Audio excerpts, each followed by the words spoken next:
Welcome to the Deep Dive, where we take your sources, peel back the layers, and really unearth those crucial nuggets of knowledge or insight that transform how you see the world. Today, we're taking a truly fascinating deep dive into the scientific scaffolding behind one of modern cinema's most iconic sci-fi epics, Interstellar. You know the film, right? The one where humanity is staring down the barrel of extinction on Earth.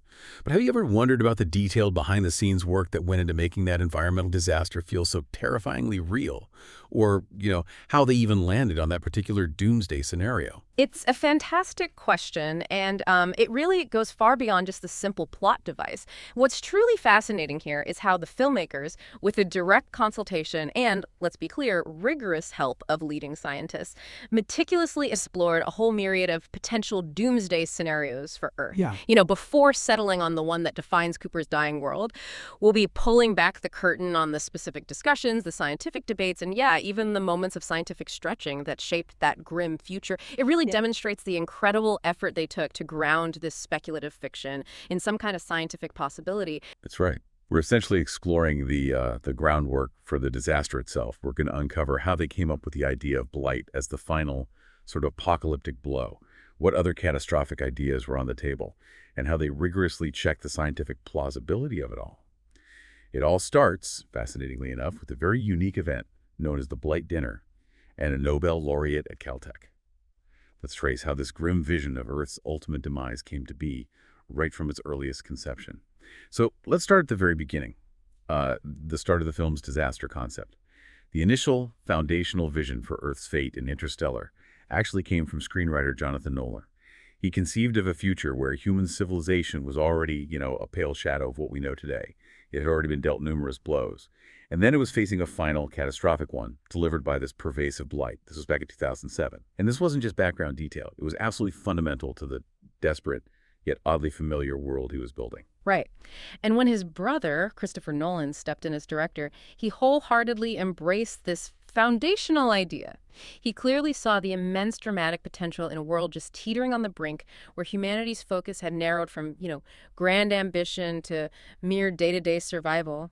However, this compelling concept immediately raised critical questions about its scientific plausibility. Linda Obst, one of the producers, and Kip Thorne, the renowned theoretical physicist whose incredibly insightful book serves as our primary source today, well, they had two core concerns that absolutely had to be addressed for the film to maintain its scientific integrity. And, to truly resonate with an audience that demands a certain level of realism, even from its sci-fi. And those concerns were quite profound, weren't they? Not just small details.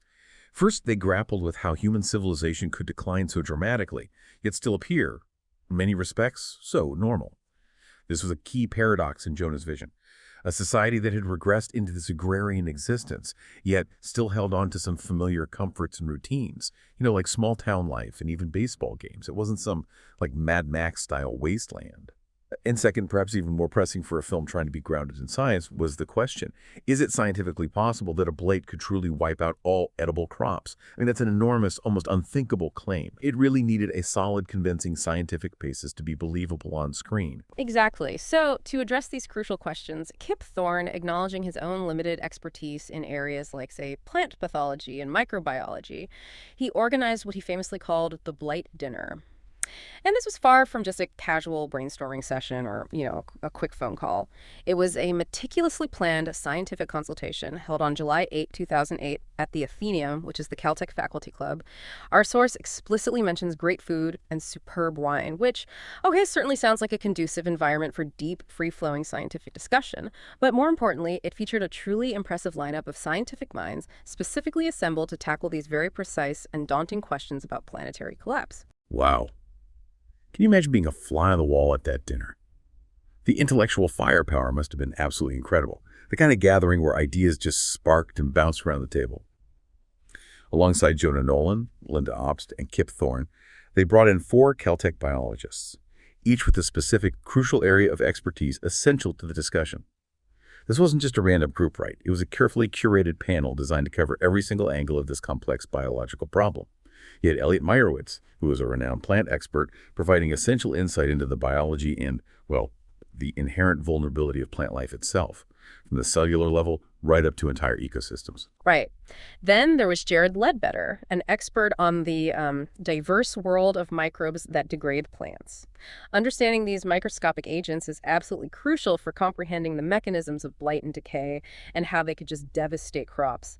Mel Simon was also there, an expert on plant cells and how they're affected by microbes, getting right down to the microscopic molecular level of the plant-pathogen interaction, which is, where these diseases truly take hold. And finally, David Baltimore, a Nobel laureate with an incredibly broad perspective on all of biology. He provided that high-level overarching insight, acting as a kind of scientific arbiter or visionary for the discussions. His presence really underscored the gravitas and the seriousness of the meeting. It really highlights Caltech's unique academic environment, doesn't it? As Kip Thorne notes in his writings, the university is small enough that he knew experts across virtually every scientific discipline, making it remarkably easy to assemble such a specialized group for a very specific and, let's face it, unusual problem like this. I mean, it's not every day a Hollywood film production gets Nobel laureates weighing in on their environmental apocalypse. Kip Thorne even took the time to record their 2.5-hour freewheeling conversation, which forms the basis for much of our understanding of this entire scientific consultation process. He later paraphrased the discussion and got approval from the participants for his notes, which is amazing. Indeed.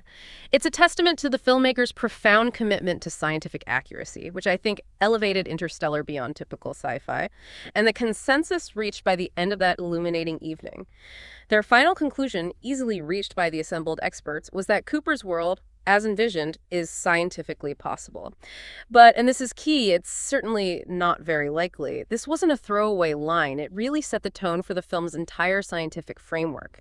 It meant that stretching scientific plausibility to serve a compelling story is acceptable as long as it remains within the realm of the conceivable, This idea of speculative but not impossible became a guiding principle throughout the scientific consultation for the film, giving the narrative just enough scientific footing without claiming absolute certainty. So, armed with that scientific blessing, or perhaps, more accurately, a scientific maybe view, let's delve a bit deeper into Jonah Nolan's vision of this dying world, because it truly sets the stage for why the specific nature of the disaster was so critical. It wasn't just about things ending, it was about how they were ending, and the societal implications of that slow, agonizing decline. Jonah described a world where a combination of preceding catastrophes had already dramatically reduced the population of North America and indeed other continents, perhaps tenfold or even more. Humanity had regressed dramatically, shedding most of its advanced technological and social structures, becoming a largely agrarian society, constantly struggling simply to feed and shelter itself. What's fascinating is that despite this profound struggle and regression, it wasn't a total dystopia in the traditional sense, devoid of all hope or comfort. Life was still tolerable, even pleasant in some ways, with small amenities and familiar routines like local baseball games continuing. This duality is absolutely critical to the film's poignant tone. That visual of a dust storm on the horizon, slowly encroaching on a seemingly normal baseball game. It is so iconic and truly haunting. It perfectly encapsulates that paradox, a seemingly normal moment, just completely overshadowed by an impending inevitable doom. It creates such a powerful, uneasy feeling. Precisely. But the underlying insidious issue was a profound loss of aspiration. Humans no longer thought big. They no longer aimed for grand achievements, for exploration, for scientific breakthroughs, or for pushing the boundaries of knowledge. Their ambition was reduced to little more than just keeping life going day by day, hand to mouth, focusing on cultivating the next crop and simply surviving. And here's where it gets truly interesting and tragic, the very core of the film's dramatic tension. Most people in Cooper's world actually believed the worst was over, that things might even start improving. They were focused on adapting to their new normal, clinging to this sort of false hope. But in reality, the blight was so lethal and spread so quickly from crop to crop that the human race was, in fact, doomed within the lifetime of Cooper's grandchildren. This hidden, accelerating doom, this quiet, almost invisible apocalypse happening beneath a veneer of normalcy is what makes it so incredibly poignant, and it drives the urgent, desperate need for a solution in the film. It's a slow-motion apocalypse, happening in plain sight, but largely unnoticed by those living it. Okay, so the Blight Dinner was about validating the blight as the final killer blow. But before that, you mentioned a combination of catastrophes that had already set the stage, leading to this vastly reduced agrarian population. This hints at a whole range of other potential global nightmares that the filmmakers and scientists considered. What kind of other possibilities do these top biologists and geophysicists toss around? What other terrifying scenarios were brewing in their minds that could have led to such a depleted, almost post-apocalyptic world? Yeah, this raises an important question that the team rigorously explored. What earlier large-scale events could have set the stage for Cooper's world, resulting in a vastly reduced agrarian population and a global reliance on localized food production? The experts offered several intriguing, though ultimately improbable, answers, showing the remarkable range of potential doomsday scenarios they considered. This wasn't about finding the most likely disaster, I think, but rather scientifically conceivable ones that could provide that backstory. Let's start with Jared Ledbetter's idea about the breakdown of our global systems. That sounds scarily relevant to contemporary discussions about supply chains and global vulnerabilities. It feels less like a sudden impact and more like a slow societal unraveling. Ledbetter pointed out that in 2008, and even more so now, the vast majority of people aren't growing their own food. Humanity was, and still is, deeply dependent on a vast and incredibly intricate global system for food production and equally for water distribution. This system relies on complex infrastructure, international cooperation, stable climate patterns, the whole deal. He argued that this intricate, interconnected system could catastrophically break down due to some large-scale biological or geophysical event. Maybe not directly killing people, but severing the lifeblood of modern society. He gave a vivid, small-scale example to make it relatable. Imagine if there were no snow in the Sierra Nevada mountains for several consecutive years. Los Angeles, a city of 10 million people, would face a severe drinking water crisis, forcing mass migration and societal upheaval. Simultaneously, California's agricultural output, which feeds a significant portion of the country, would plummet. You can easily scale that up to a global level, envisioning how such a breakdown in crucial infrastructure and resources could devastate larger populations, leading to mass starvation and societal collapse, forcing survivors back to a subsistence level of farming. In Cooper's world, the population is already vastly reduced and agrarian, which implies such a global logistical breakdown could have already occurred, necessitating the return to local farming and a smaller, more localized economy. So a massive logistical collapse, rather than a direct killing agent, leading to a profound societal shift and a regression to a simpler, more fragile existence.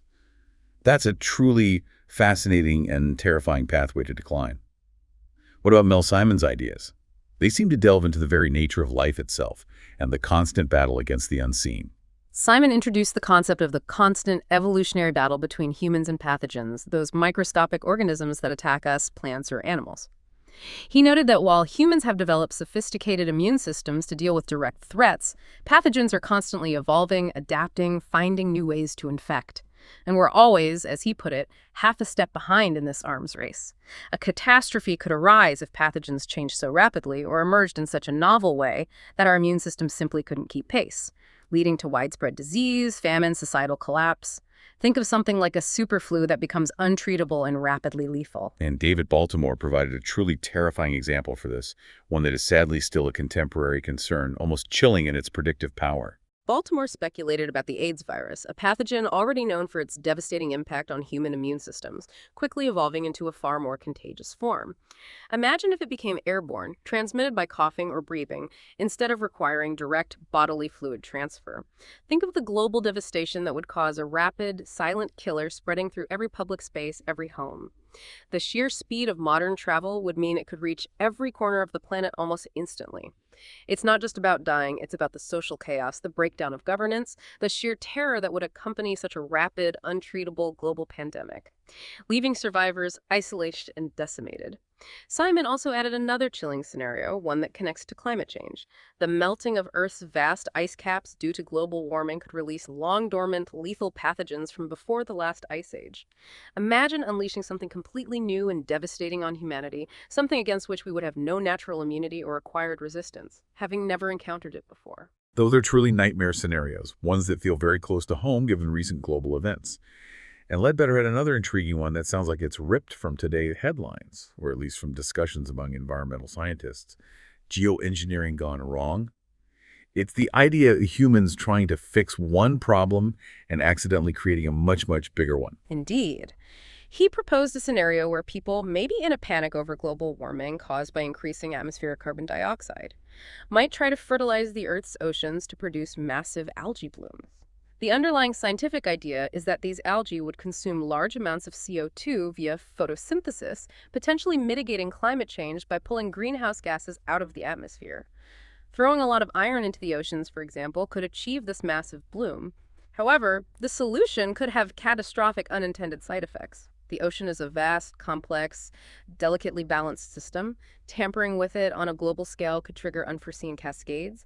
You might get new kinds of algae that produce toxins, poisoning the oceans and leading to a massive kill-off of fish and other marine plant life. Given how heavily human civilization depends on the oceans for food, for regulation of climate, for overall ecological balance, this would be catastrophic for humanity on a scale that would dwarf the initial problem. And this isn't just pure speculation, right?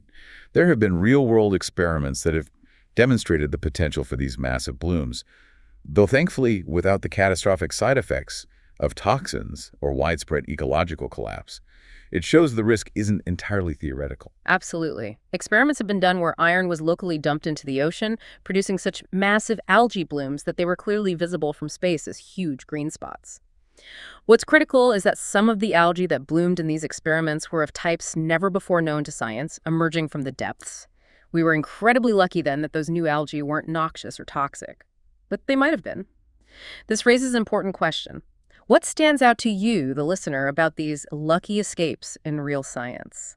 It highlights the delicate balance of Earth's ecosystems and the profound, unpredictable risks of unintended consequences when tinkering with large-scale natural processes. And Elliot Meyerowitz, the plant expert, connected to that ocean scenario with an even more terrifying twist, one that directly bridges the gap between marine disaster and terrestrial blight, showing how one catastrophe could lead to another. Meyerowitz hypothesized that ultraviolet light, streaming through our atmosphere's ozone hole itself, another environmental issue that was of significant concern, could mutate those enormous blooms of ocean algae.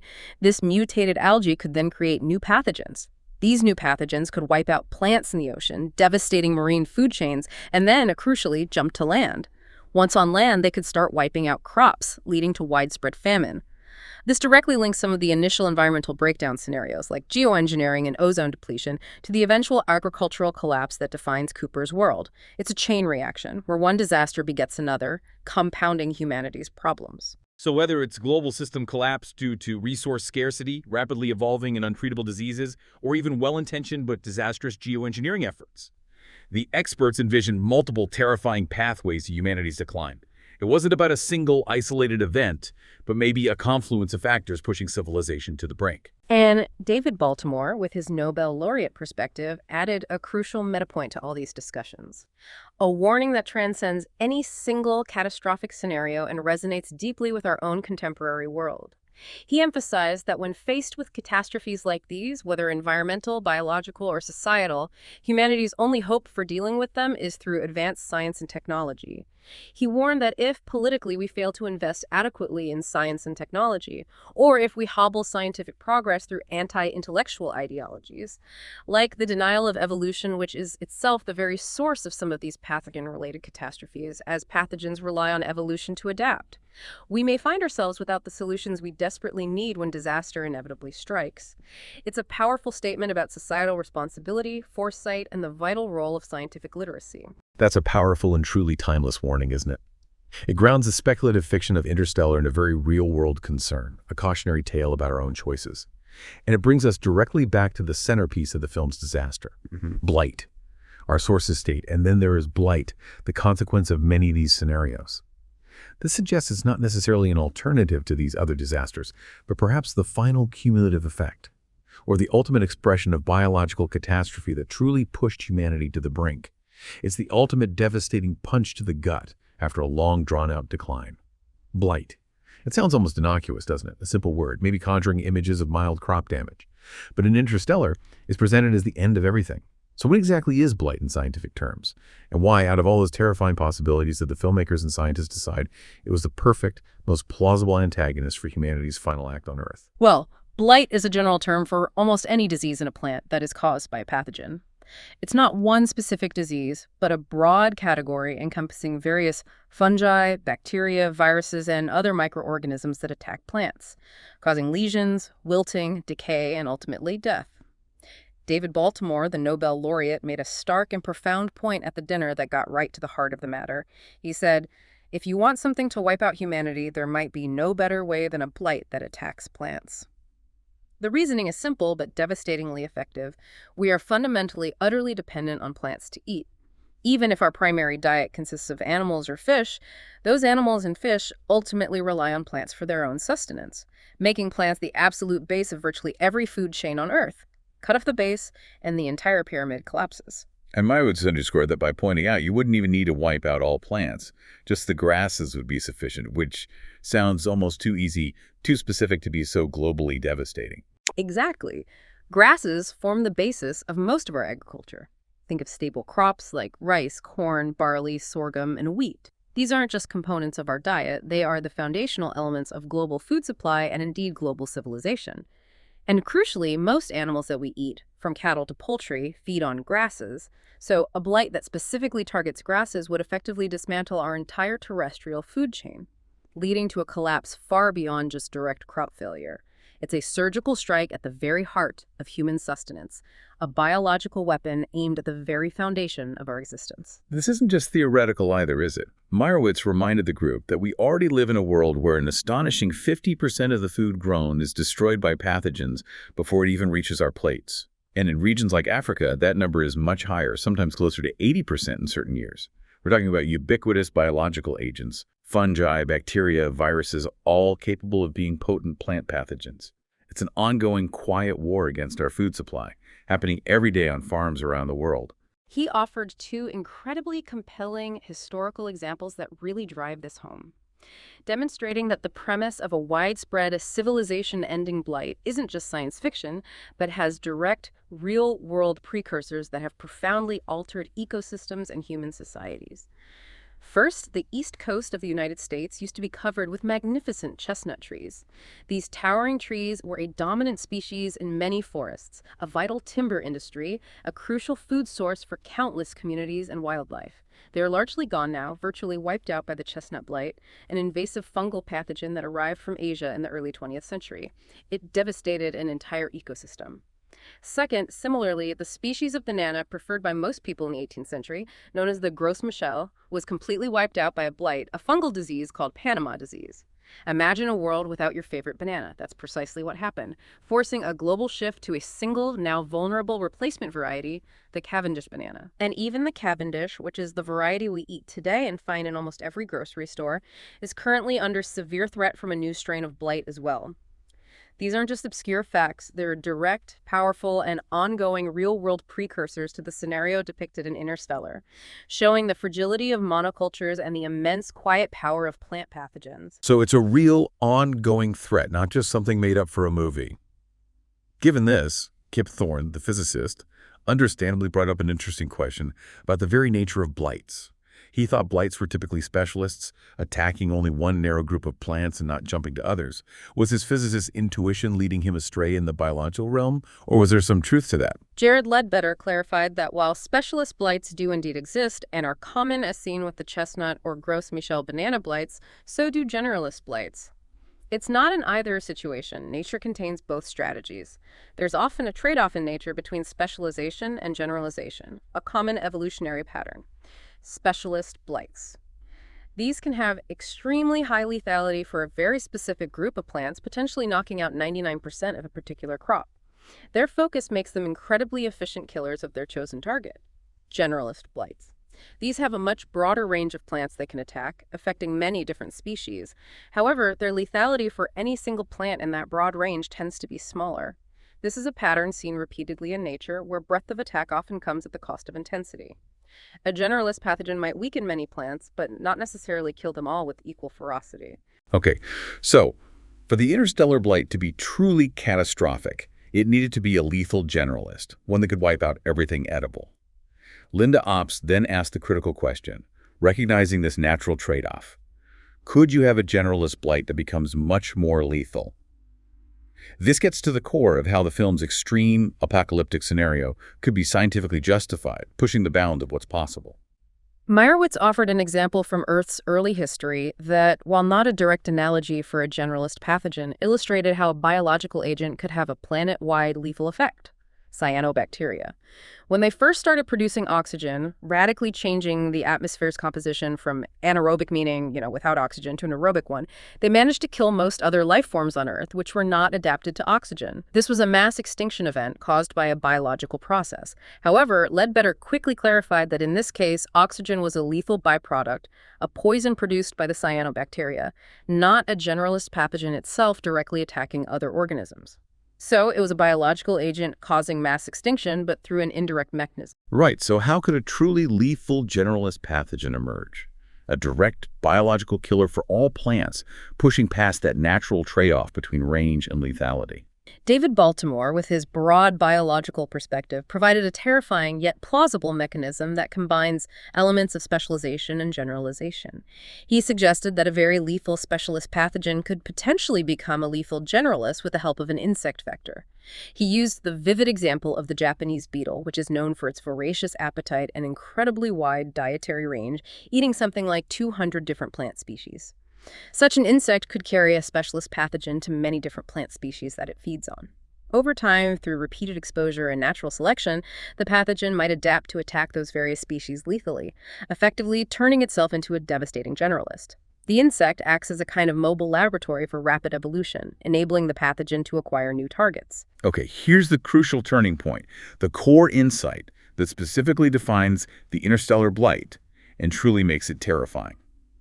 Meyerowitz then conceived of the ultimate lethal generalist, the one that truly forms the scientific basis for the film's apocalyptic scenario. He envisioned a pathogen that attacks chloroplasts. This is profound because chloroplasts are something all plants have in common. From the tiniest single-celled algae in the ocean to the tallest redwood trees on land. They are absolutely crucial for photosynthesis, the fundamental process by which plants convert sunlight, carbon dioxide from the air, and water from their roots into the carbohydrates they need to grow and thrive. Without functional chloroplasts, a plant simply cannot perform photosynthesis, and without photosynthesis, a plant dies. It's like targeting the single non-negotiable engine that drives all vegetation on Earth. So if a pathogen attacks chloroplasts, it's not just targeting a single crop or a single type of plant. It's a systemic attack on virtually all plant life. It's an ecological doomsday scenario. Precisely. Meyerowitz elaborated on this terrifying vision. Such a pathogen could evolve, perhaps initially in the oceans where algae are plentiful, to attack chloroplasts there first, wiping out all algae and marine plant life, devastating the ocean's ecosystem and the entire food chain that depends on it. Then it could jump to land and wipe out all land plants, turning everything into a desert in a very literal biological sense. He concluded that this specific scenario is scientifically possible. I see nothing to prevent it.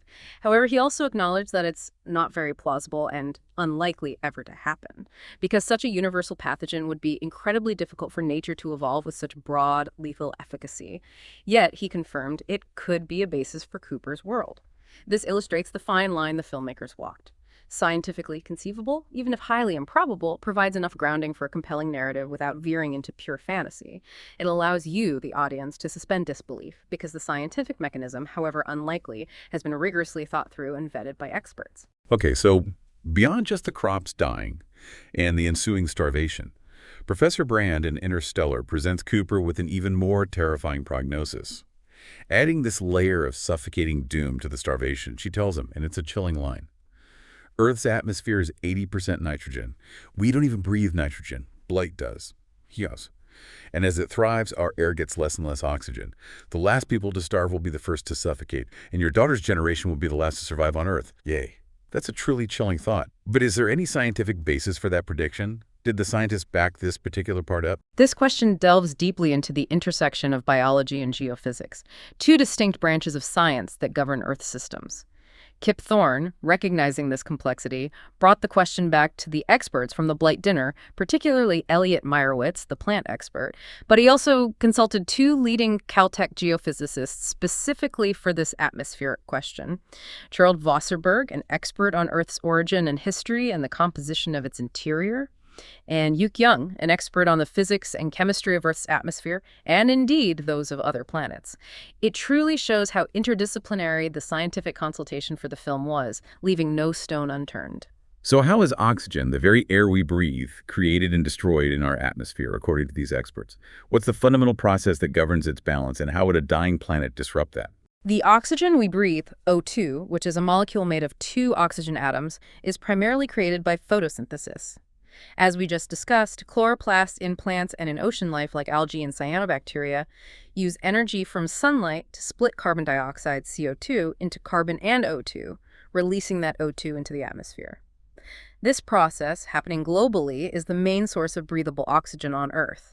On the flip side, O2 is destroyed by processes like breathing, burning, and fundamentally by decay, all chemical reactions that combine O2 with carbon to form CO2.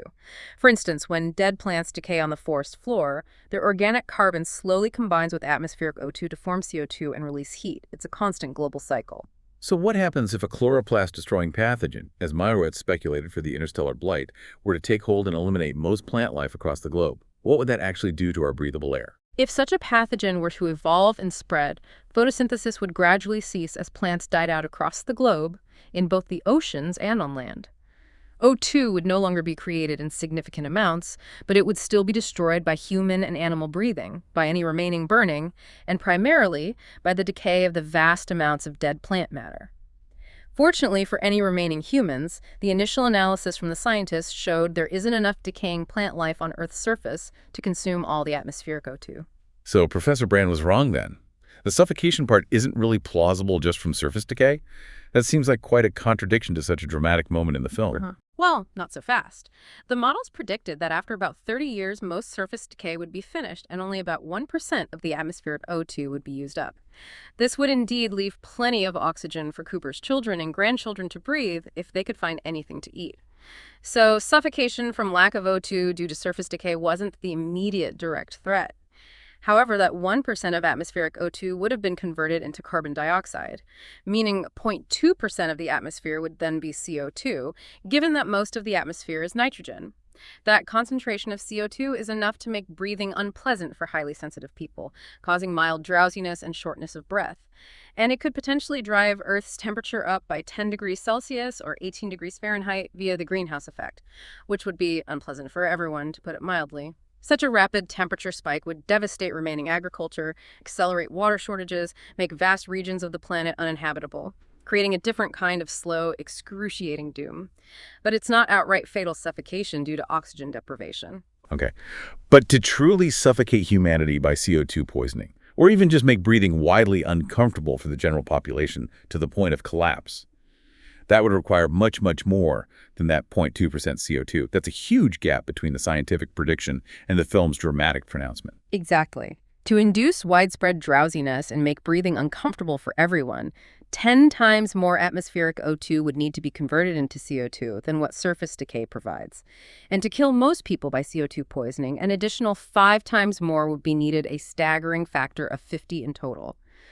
Kip Thorne admitted after these extensive consultations and calculations, "I have not found a plausible mechanism for this." So, based on current scientific understanding, Professor Brand's dire prediction of widespread suffocation is probably wrong as a direct and rapid consequence of plant decay. But you said probably wrong. What's the scientific loophole? The bit that could make Professor Brand's prediction true, even if highly unlikely. Where is the scientific conceivably no part that the filmmakers could latch onto? The professor could be right, but it would require current geophysical understanding of ocean bottoms to be severely flawed. Geophysicists estimate that the amount of undecayed organic material on ocean bottoms is about 1/20th that on land. This material is sequestered, not actively decaying and consuming oxygen.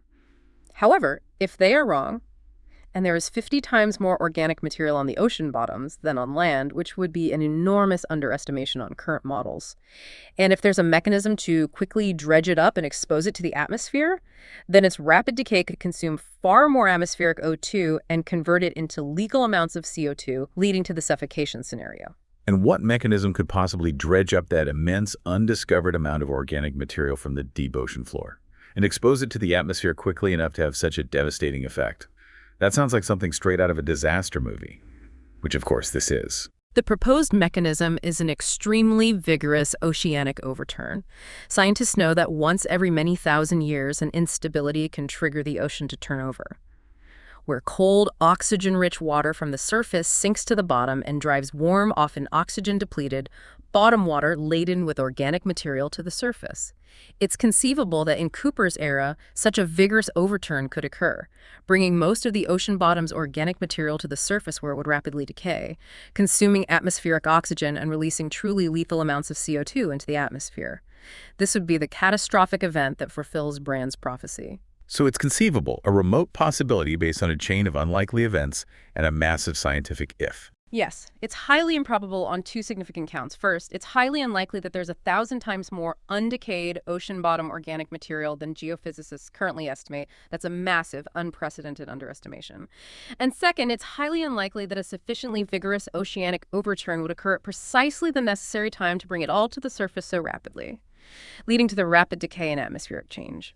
So, while the thought process shows the filmmakers' and scientists' commitment to exploring every avenue, the oxygen depletion scenario as presented in the film remains scientifically tenuous, even if not entirely impossible under truly extreme, incredibly unlikely conditions. It serves the narrative's dramatic tension more than pure scientific certainty, I think. So while the specifics of Brand's oxygen prediction are indeed a stretch of scientific plausibility, the core idea of Earth surely dying and humanity facing extinction remains absolutely central, and that is what drives Interstellar's entire premise. Humanity must find a new home beyond our solar system, and time is desperately running out.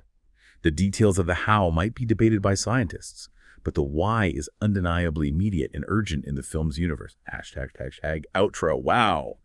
What a journey through the scientific debates and creative choices behind Interstellar's dying Earth, from the initial concerns about plausibility to the rigorous exploration of various doomsday scenarios.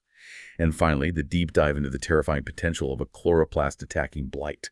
It really makes you appreciate the layers of thought that went into crafting this cinematic reality, making it feel so grounded despite its fantastical elements. It's truly a testament to the rigorous yet imaginative process of blending cutting-edge science with compelling storytelling.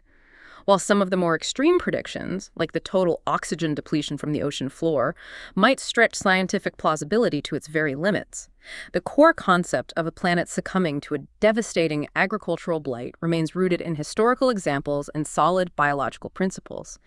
It demonstrates that even a possible but not very likely scenario can be a powerful engine for a compelling narrative, especially when explored with such scientific diligence. It really makes you appreciate the thought that goes into grounding these sci-fi narratives in some form of scientific reality. Yeah. It's not just about cool visuals. It's about asking, what if this could happen, even if it's unlikely? And then building a world and a desperate human story around that very question. It's truly humbling to realize how many variables our planet balances just to sustain us, isn't it? Absolutely. This deep dive into the potential disasters for Earth in Interstellar highlights the critical role of science in shaping even our most speculative fictions. It shows that even when crafting a dramatic story, starting with scientific consultation can lead to richer, more thought-provoking outcomes that resonate beyond the screen. This is where science fiction, even when striving for accuracy, must sometimes take a leap of faith for the sake of the story, and that's a delicate balance to strike. So for your provocative thoughts, something to mull over as you go about your day, how does knowing the scientific basis and the scientific stretches behind Interstellar's disaster affect how you view the film now? And perhaps, even more importantly, how does it influence how you think about our own planet's vulnerabilities today and humanity's reliance on science and technology for our future? Think about that for a bit.